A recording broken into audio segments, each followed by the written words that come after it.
Hello, everyone, and welcome to this episode of Ignition Time. My name is Dr. Nitin Chhoda, and welcome to our channel. This channel, the Ignition Time channel, is about the country, the economy, as well as our money. In a brand new setback to the infrastructure plans of the Democrats, specifically the $3.5 trillion infrastructure plan for the Democrats. Remember, some Democrats wanted more than $6 trillion. So in their mind, for the Democrats, $3.5 trillion is a compromise. But in a brand new setback, Senator Kristen Sinema, the Democrat from Arizona, said she does not support the Democrats' $3.5 trillion infrastructure bill. Now, the bipartisan infrastructure bill, which is going to be under $1 trillion, which is going to be actually somewhere between $500 to $800 billion. I'll give you exact numbers shortly. That is a done deal. In fact, that is going to go to the president's desk for signature. But the reconciliation bill, which is projected to include many of the Democrats' priorities, is now in danger. Here's a brand new article on your screen from Arizona Central.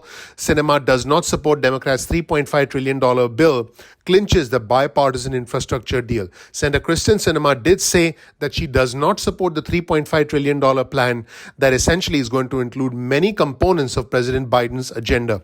She told the Arizona Republic on Wednesday that she had reviewed the Senate Budget Committee's spending framework and had told Senate leadership and President Biden that while she supports the goals, including job growth and American competitiveness, she cannot support that much money. In fact, here's a quote from her. I have also made clear that while I support beginning this process, I do not support a bill that costs $3.5 trillion. And in the coming months, I will work in good faith to develop this legislation with my colleagues and the administration to strengthen Arizona's economy and help Arizona's everyday families get ahead.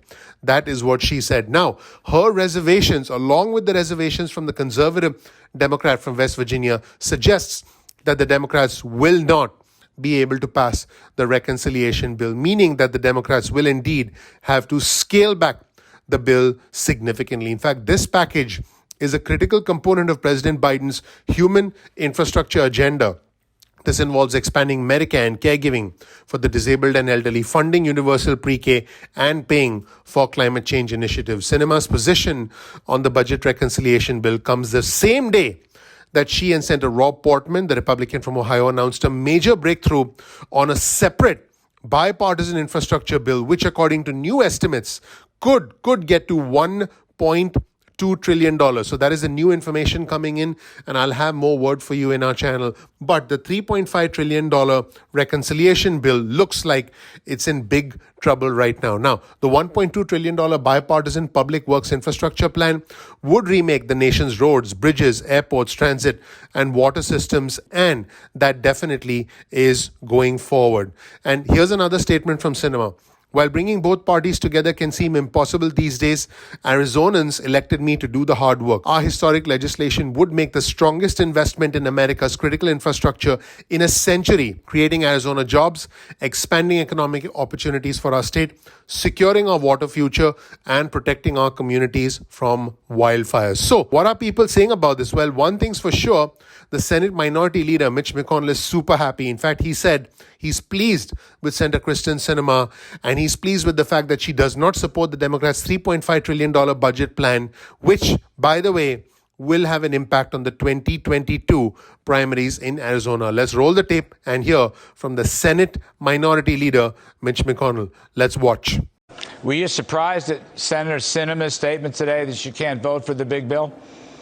I was certainly pleased. She's very courageous. As you know, she and Senator Manchin have been steadfast on protecting the Senate as an institution by refusing to sign up to get rid of the legislative filibuster. Also, here's a tweet on your screen from Burgess Everett, who's a co-congressional bureau chief of Politico, and he said this. Sinema's statement actually says she supports moving forward on the $3.5 trillion reconciliation process, but will try and cut down on the actual spending bill, which is months away.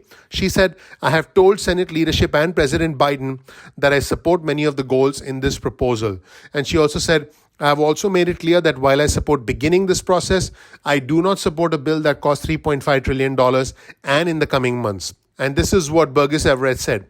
I read this as she's not trying to tank the whole thing in the coming days, but wants to have an impact on final product. But folks, it does look like the whole bill could be in danger unless President Biden actually negotiates with her and comes down to some sort of an agreement. In fact, I did report on our channel that President Biden was actively communicating with Senator Kristen Sinema. Now, Burgess Everett also said this isn't really different from what John Tester has said, which is, I'll vote to move forward, but reserve the right to vote against the final product if I don't like it. This is what President Biden is facing because the Democrats are facing divisions from within their own party. Here's a tweet on your screen from Frank Thorpe. And just so that you know, Frank Thorpe is a producer and off-air reporter covering Congress at NBC News. McConnell said of Sinema's statement, I was certainly pleased. She's very courageous. In fact, let's take a look at this statement on your screen. And this statement is from Senator Kristen Sinema. And you'll see the entire statement on your screen. This was reported by Sahil Kapoor. And Sahil is a national political reporter at NBC News. I have also made clear that while I support beginning this process, the very important words here, I do not support a bill that costs $3.5 trillion. And in the coming months, I will work in good faith to develop this legislation with my colleagues and the administration. And also an important tweet on your screen from Jake Sherman over at Punchbowl News. Okay, here's how I understand Senator Kristen Sinema's position on the budget now. She will vote to begin the process on a $3.5 trillion budget, but she will not support an eventual reconciliation package of $3.5 trillion. $3.5 trillion, as Jake Sherman points out, is a compromise for the left. Bernie Sanders, Congresswoman Pramila Jayapal from Washington, and important congresswomen like Alexandria Ocasio-Cortez wanted a reconciliation bill that was in the range of $6 to $10 trillion. Think about that for a second. Let me know what you think in the comment section below. My name is Dr. Nitin Chhoda with Ignition Time. I really appreciate you being a part of our community, and I encourage you to click like, to click subscribe, and to enable notifications. This way you support our channel and we continue to grow our community. Please share this video with friends and family. We don't charge anything for the content on our channel, and if you want to support us, just take 1 second of your time to click that like button below, to enable notifications, and also to subscribe to our channel. This right here is my Twitter feed. You'll learn more about all the latest news content I'm following, so definitely follow us on Twitter. Thank you so much for watching. By the way, our Twitter handle is ignition_time. That's ignition_time. Thank you so much for watching. I'm looking forward to seeing you in the next episode of Ignition Time. Take care. Bye.